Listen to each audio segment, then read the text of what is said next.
وجازت روتوی حتی چندی خوشه از بس چون دو ساعت میک چندی خوشه ریکوما گله کنه خوش ببرینو که افریقا ما گله که خوش بی دیمایی کافی هفته بهتن اف پروژه همی ده تغییر کنه که افتاد خدمت هولاتیان دا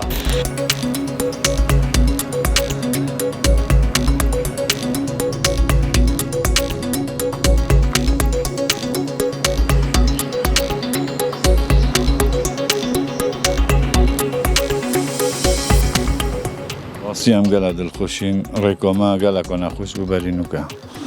تقریبا 10-12 گونده که سفره که اگر چی بیتن بو ما با گونده خورا خوشه و ممنونیت حکومتینا در رکوما برین که گله که نخوش بو جو بسر و بر بو الحمدلله نو که گله که خوش بی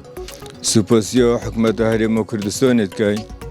سپاسیا قایم مقام خود که سپاسیا مدیر نحیت که سید مهران گله ممنون هری کار من گلمه افریقا ما گله که خوش بی و شولک جان کرینی بسر و بر شولکی و گلکی باشه بسر و بره خدا سپاسی حکومت که نفس شورع ابو متشکری شورعی گلکی خوشه و هم حد کن هیچ تا بو ما خوشتر جلیب کن گندو بلی نو که نخوش بو تصب بنوی نخوش بو دور بنو اویتر بنو تصب بنو که الحمدلله گو وجازت روتوی حتی چندی خوشه از بس چون دو ساعت میک چندی خوشه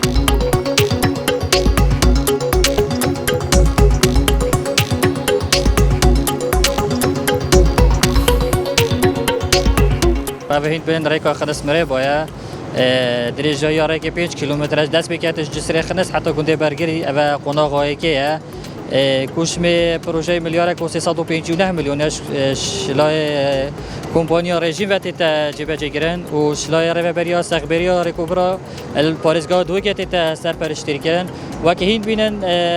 اف مشروع تقریبا گشت قناغ خود دیمایی که دا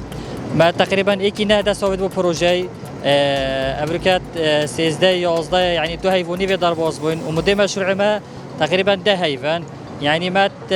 مدة كم دا شو لقي جالك باش هادي كران وانا هي خودي هكا چه باران و چه ظروف ما چه نبيدن ديماي كافي هفتيان بهتن اف پروژه همي ده تغيير كن دي كيف خدمت هولاتيان دا